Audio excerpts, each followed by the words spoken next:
చూస్తున్నాం తెలంగాణ వ్యాప్తంగా నిన్న జరిగిన మూడో విడత పంచాయతీ ఎన్నికల గురించి మనందరికీ తెలిసిన విషయమే. నిన్న ఇంత మంచు పడుతున్నా కానీ వాతావరణాన్ని కూడా లెక్క చేయకుండా ప్రతి ఒక్కరు వచ్చి తమ ఓటు హక్కును వినియోగించుకున్నారు.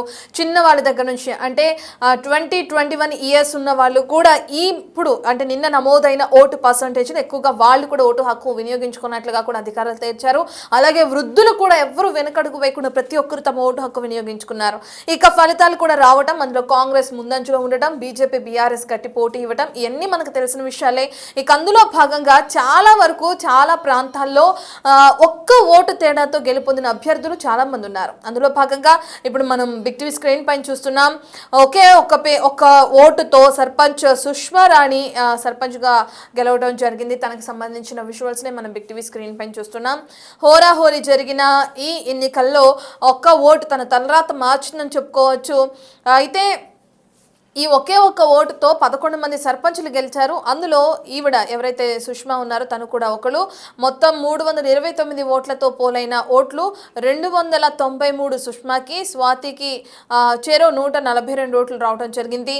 పోస్టల్ ఓటును సుష్మా గెలుచుకోవడం జరిగింది. అందులో భాగంగా తనని సర్పంచ్ అభ్యర్థిగా ప్రకటించారు అధికారులు. పెద్దపల్లి జిల్లా రంగాపూర్లో జరిగింది ఈ ఘటన. ఒకే ఒక్క ఓటుతో గంటా రమేష్ అనే వ్యక్తి కూడా గెలవడం జరిగింది. సుల్తానాబాద్ మండలం అలాగే దుబ్బపల్లిలో కూడా ఒకే ఒక్క ఓటుతో సర్పంచ్ శోభ కూడా గెలవడం జరిగింది. అనేక ప్రాంతాలు అంటే ఇప్పటికే ఒకే ఒక ఓటుతో 11 మంది అభ్యర్థులు గెలుపొందారు. ఇటువంటి ఘటనలు మనం మొదటి విడతలో, రెండో విడతలో కూడా చూసాం. నిన్న జరిగిన మూడో విడత ఎన్నికల్లో భాగంగా ఒకే ఒక ఓటుతో ఎవరైతే 11 మంది అభ్యర్థులు గెలిచారో అందులో భాగంగా సుష్మా రాణి కూడా ఒకరు. అయితే గెలుపొందిన తర్వాత తను మాట్లాడుతున్నారు. ఏం మాట్లాడారో తన గెలుపుకి సంబంధించి తను ఏం అనుకుంటుందో ఒకసారి విందాం. మా గ్రామం పేరు లింగ. నా పేరు గడపాలే సుష్మారాణి. నేను సర్పంచ్ అభ్యర్థిగా పోటీ చేసి విజయం సాధించాను. నన్ను గ్రామ ప్రజలందరూ ప్రోత్సహించారు. మా కుటుంబం, మా తల్లిదండ్రులు, మా ఆయన కూడా ఎంతో ప్రోత్సహించి ముందుకు నడిపించారు. మరియు నేను పేద ప్రజలకు ఆపదలో ఉన్నప్పుడు సహాయం చేస్తాను. గ్రామాభివృద్ధికై తోడ్పడతాను. ఒక్క పోస్టల్ ఓట్తో నేను పోస్టల్ బ్యాలెట్తో విజయం సాధించినందుకు చాలా సంతోషిస్తున్నాను. ఊరి ప్రజలందరూ నాకు సహకరించినందుకు అందరికీ ధన్యవాదాలు. ఒకే ఒక్క ఓటుతో గెలుపొందిన సుష్మా ఏం మాట్లాడుతుందో కూడా మనం చూసాము. ఎంతో సంతోషం వ్యక్తం చేస్తుంది. నిన్న ఏదైతే ఎన్నికల కౌంటింగ్ తర్వాత రిజల్ట్ని ప్రకటించారో, గెలిచిన అభ్యర్థుల పేర్లను ప్రకటించారో వాళ్ళందరి సంబరాలు అంబరాన్ని అంటాయని చెప్పుకోవచ్చు, మిన్నంటాయని చెప్పుకోవచ్చు. ప్రతి ఒక్కరు సంతోషంతో సంబరాలు నిర్వహించుకున్నారు. అలాగే ఓడిపోయిన అభ్యర్థులకి సంబంధించి కూడా ఎటువంటి అవాంఛనీయ ఘటనలు జరగకుండా పోలీసులు బందోబస్తు కూడా ఏర్పాటు చేశారు. ఇక ఎన్నికల్లో చాలా వరకు యువత పోటీ చేశారని చెప్పుకోవచ్చు. యువత ఎంతవరకు ఓటు హక్కు వినియోగించుకున్నారో కూడా మనం చూసాం. అందులో భాగంగా యువత కూడా పోటీ చేసి చాలా వరకు డిగ్రీ చదువుతున్న వాళ్ళు, అలాగే మధ్య వయస్కులు ఎవరైతే ఉన్నారో మహిళలు, వాళ్ళు పోటీ చేయడం, గెలుపొందడం కూడా మనం చూసాం. ఒక్క ఓటు తమ తలరాతని మారుస్తుంది అనడానికి ఇదే నిదర్శనం అని చెప్పుకోవచ్చు.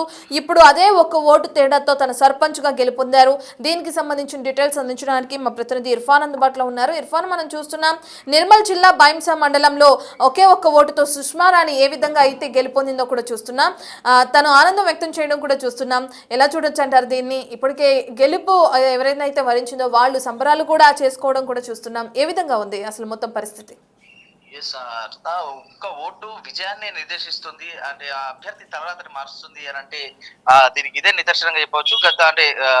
గతంలో అంటే రెండో విడత ఎన్నికల్లో కూడా ఒక్కోటితో గెలుపొందినటువంటి సిచ్యువేషన్ మన ఆదిలాబాద్ జిల్లాలో ఎవరైతే అమెరికా నుండి వచ్చి ఓటు వేసినటువంటి వ్యక్తితో గెలిపించిన సందర్భం ఉంది. ఇది మరొక సిచ్యువేషన్. అంటే మూడో విడతలో కూడా ఒక్కోటితో విజయం వరించినటువంటి ఏదైతే సంఘటన ఇక్కడ నిర్మల్ జిల్లాలో చోటు చేసుకుంది. బైంసా మండలం లింగా గ్రామ పంచాయతీకి సంబంధించి మూడో విడతలో ఎన్నికలు జరిగినాయి.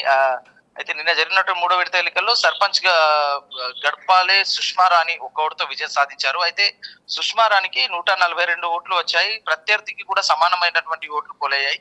అయితే ఈ సమానమైన ఓట్లు పోయిన తర్వాత బ్యాలెట్ ఓట్లను పరిశీలిస్తే ఓ బ్యాంకు ఉద్యోగి వేసినటువంటి ఒక్క బ్యాలెట్ ఓటు సుష్మా రాణి గెలుపును నిర్దేశించింది. ఇటు సుష్మా రాణికి ఆ బ్యాలెట్ ఓటు పడడంతో తనపై ఇటు సుష్మా రాణి గెలుపును ప్రకటించారు అధికారులు. అయితే మొత్తం ఈ గ్రామ పంచాయతీకి సంబంధించి 293 ఓట్లు పోలవగా సుష్మా రాణికి 143, స్వాతికి 142 ఓట్లు వచ్చాయి. రాధికారి మరొక అభ్యర్థికి 4 ఓట్లు వచ్చాయి. మరో 4 ఓట్లు నోటాకు పడ్డాయి. అయితే ఇటు 142 ఇటు సుష్మా రాణికి అలాగే స్వాతికి 142 ఓట్లు రావడంతో బ్యాలెట్ ఓట్ ఏదైతే ఒక బ్యాంక్ ఉద్యోగికి సంబంధించి ఒక బ్యాలెట్ ఓట్ అక్కడ ఉండింది. అయితే ఆ బ్యాలెట్ ఓట్ ని పరిశీలించగా అది సుష్మా రాణికి పడింది. అయితే దీంతో ఆ ఒక్క ఓటుతో సుష్మా రాణి విజయం సాధించినట్టుగా తెలిసింది. అంటే ఇటు ఒక అభ్యర్థి ఒక్కొక్క ఓటు ఎంత విలువైందో అనేది కూడా ఇక్కడ మనం ఈ సందర్భాన్ని బట్టి చూస్తే అర్థమవుతున్నట్టుగా ఉంది రత్న. మొత్తానికి ఆ ఒక్క ఓటుతో ఆ అభ్యర్థి ఆ గ్రామ పంచాయతీకి ప్రథమ పౌరులుగా ఎన్నికైంది. ఈ విషయంలో ఆమె సంతోషాన్ని కూడా వ్యక్తం చేస్తుంది. అయితే తనపై నమ్మకంతో ఓటు వేసి గెలిపించిన ఆ గ్రామస్తులకు రుణపడి ఉంటారని, ఆ గ్రామ అభివృద్ధికి పాటుపడతారని ఆమె చెప్తున్నట్టుగా తెలుస్తుంది. Right, thank you Irfan. Yes, మనం చూస్తున్నాం తమ గ్రామాన్ని ఎవరైతే అభివృద్ధి పదంలో ముందుకు తీసుకువెళ్తారో, గ్రామానికి సంబంధించిన అభివృద్ధి పనుల్లో ఎవరైతే ముందుండి గ్రామాన్ని అభివృద్ధి పదంలో నడిపిస్తారో, అలాగే గ్రామ అవసరాలను ఎవరైతే తీరుస్తారో వాళ్ళని ఎన్నుకున్నారు గ్రామ ప్రజలని చెప్పుకోవచ్చు. బీజేపీ, బీఆర్ఎస్ అలాగే కాంగ్రెస్ పార్టీలు ఎంతో ప్రతిష్టాత్మకంగా తీసుకున్న ఈ పంచాయతీ ఎన్నికల్ని స్వతంత్ర అభ్యర్థులు కూడా భారీ ఎత్తున విజయం సాధించారు. చాలా చోట్ల ఏకగ్రీవాలు అవడం కూడా మనం చూస్తున్నాం. వృద్ధుల నుంచి మహిళలు, పురుషులు, యవనస్తులు ఎవరైతే ఉన్నారో యువకులు, యువతులు అందరూ కూడా తమ ఓటు హక్కును వినియోగించుకున్నారు. మొదటి అలాగే రెండవ, మూడవ విడతల్లో 85-86% పైబడే ఓటింగ్ పర్సంటేజ్ అనేది కూడా నమోదైంది. ఇక ఈ 3 విడతల్లో భాగంగా కాంగ్రెస్ హవా కొనసాగింది. 3 విడతల్లో అంటే 3వ విడత కూడా చూసుకుంటే మనం 56% కన్నా పైనే ఆధిక్యంలో కాంగ్రెస్ కొనసాగింది. 30 జిల్లాల్లో విజయం సాధించింది కాంగ్రెస్ పార్టీ అని చెప్పుకోవచ్చు. ఇప్పుడు అలాంటి ఓటింగ్ కౌంటింగ్ రిజల్ట్లో అనూహ్య పరిణామాలు చోటు చేసుకున్నాయి.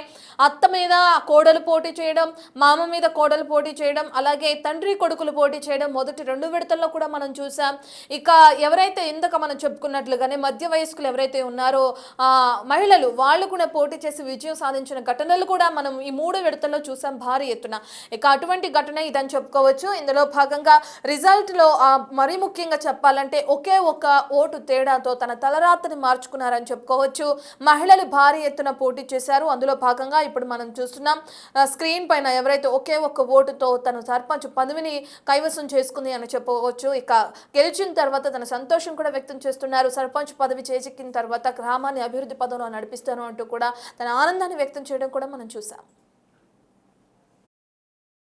మా గ్రామం పేరు లింగ. నా పేరు గడపాలె సుష్మారాణి. నేను సర్పంచ్ అభ్యర్థిగా పోటీ చేసి విజయం సాధించాను. నన్ను గ్రామ ప్రజలందరూ ప్రోత్సహించారు. మా కుటుంబం, మా తల్లిదండ్రులు, మా ఆయన కూడా ఎంతో ప్రోత్సహించి ముందుకు నడిపించారు. మరియు నేను పేద ప్రజలకు ఆపదల్లో ఉన్నప్పుడు సహాయం చేస్తాను. గ్రామాభివృద్ధికై తోడ్పడతాను. ఒక్క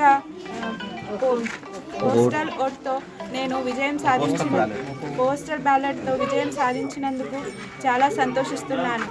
ఊరి ప్రజలందరూ నాకు సహకరించినందుకు అందరికీ ధన్యవాదాలు.